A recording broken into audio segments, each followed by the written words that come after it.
Non ti va che male, e significa da favello,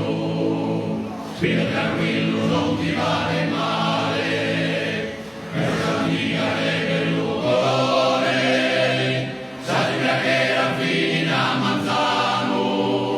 si le sublime intende il suo sapore, ti sta tranquillo, quindi gira sano, sai che